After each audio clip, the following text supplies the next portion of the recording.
Hi, in this video, I am going to show you how you can control the settings on pop-ups. If you are using MailerLite and you have pop-ups on MailerLite and you have them so that they pop up on your website, I am going to show you how you can control the settings and control how quickly they pop up, when they pop up, and what pages they pop up on. So before we dive in, make sure that you like this video and subscribe to the channel for more hints and tips to help you grow your business.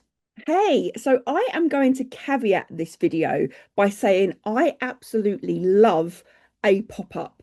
I know that a lot of people find pop-ups annoying, distracting, but I do think done properly, they work really, really well and they can collect leads for you. I often sign up for pop-ups. Now, it does depend on the website, it does depend on what it's for. So, for example, if I go onto a website and I know that I am going to buy something, I will sign up for the pop-up to get the discount. So it does depend on what it is for and how quickly it pops up and what pages it pops up on, because sometimes they can be really distracting. For example, if you go onto a website, you haven't even had a chance to look at what you're looking for yet, and then it pops up. Equally, you don't want to have what's called an exit pop-up, which only shows up when people leave the website. If, for example, it's got a discount code on it and they might have already bought something and then they go to click away from your website and then get the discount code. So they do need to be done well. But the fortunate thing is you can control where and when and how often they show up. So I'm going to show you that now. Okay, so we're going to go to your MailerLite dashboard and we will go to forms. And from forms, we open up pop-ups. Now, I have a few pop-ups. I've had a few pop-ups over the time. This is the common. I have two. So I have one that pops up sometimes on my website, and I have one that pops up. Actually, I use that on an opt-in form. Now, if I want to control where that is going to pop up, I go into edit. I'll click through this. So this actually is already done and set up. So I do all of this, and then I go to edit behavior. And here I can say when do I want the pop-up to trigger? So for me, I wait 1 second before showing the pop-up. Now, this particular pop-up, I do wait 1 second because it's part of an opt-in page. So they're clicking on the button, and that's the form that I actually want to pop up. Now, if it was on a website page, for example, I might leave it a little bit longer. What I would say is if you want to test when is a good time for your pop-up to appear on your website, just sit and see how long 10 seconds is, 20 seconds is, 30 seconds is. Just sit and scroll through your website and see how far down your website you get, for example, before you would want that to pop up. So that's how I would test it. It does depend on your website. It does completely depend on the topic, and it depends on what it's for. So example, when I had a wedding cake website, a wedding cake business, I waited about 30 seconds before the pop-up would appear to give people a chance to browse through the website and see my cakes before I offered them a pop-up to sign up and see my brochure. So have a think, like really sit with how long you want that, because actually 30 seconds doesn't seem like a long period of time, but if you're actually reading your website, 30 seconds can be longer than you think. You can have it when a user scrolls to a certain percent on your website. So how far down do you want them to get? That's assuming that they would scroll down your website. If your website isn't that long, they might not scroll down that far. And then you've got show before closing page. That's what's commonly known as an exit pop-up. And we've all seen them. We go, if you look at my mouse, the cursor now, if I go to move that off of the screen, a pop-up would pop up, and that's called an exit pop-up. You can set the frequency. So set the period of time when you want to show the pop-up to the same user again. So I've got it set at 1 month. You could do it weeks, you could do it days, you could do it always. If I didn't want it to keep repeatedly showing up for the same person, I would probably set this at 12 months. Depending on what your website is and how often they're going to show up on your website, I would set it for 12 months. So they won't get the same pop-up again. You can schedule the timing of your pop-up.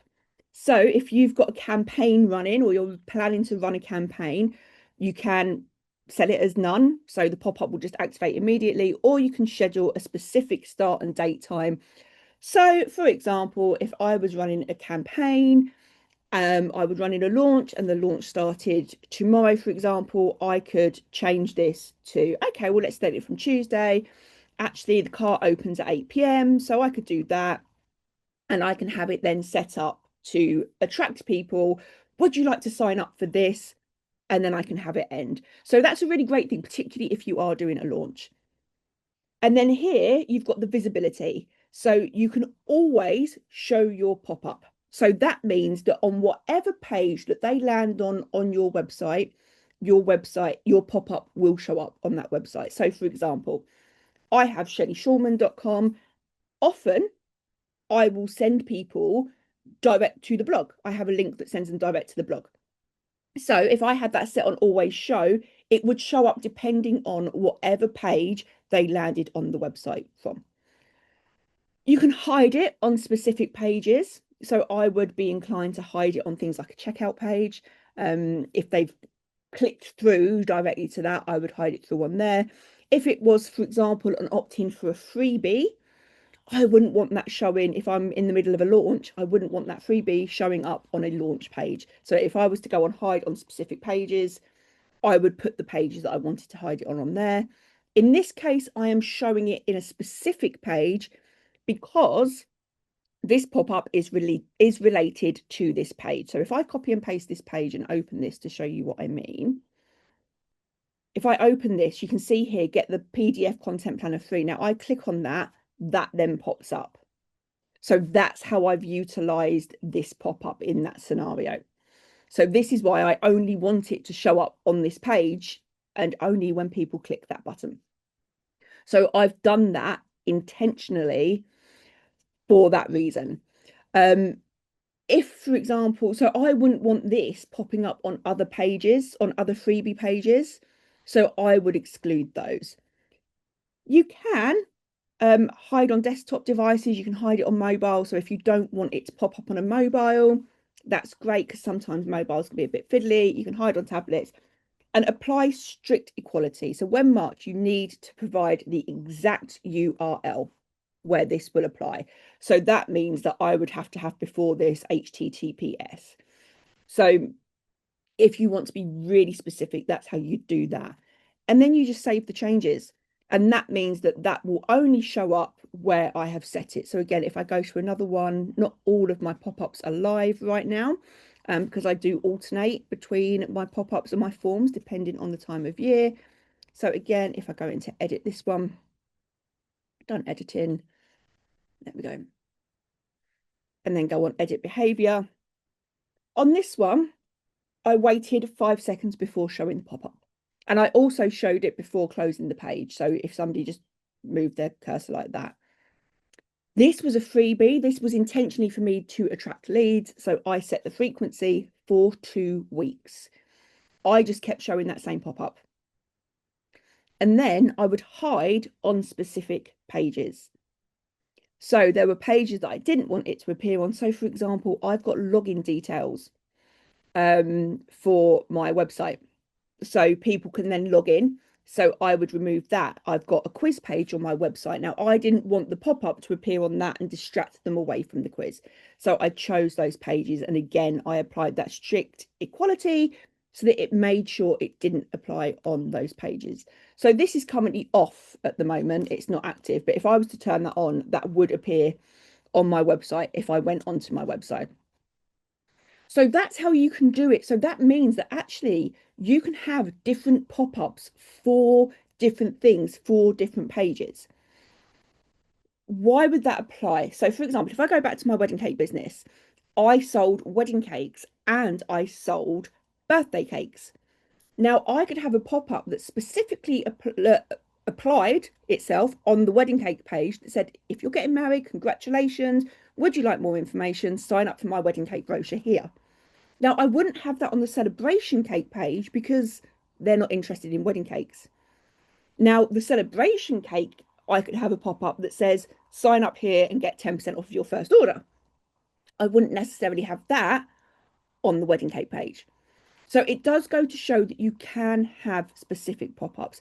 I do stick to one pop-up at a time because you don't know how often people are going to be just browsing your website as well. Some people really, depending on your business, depending on your offers, some people will really kind of like investigate your website and click on every single page.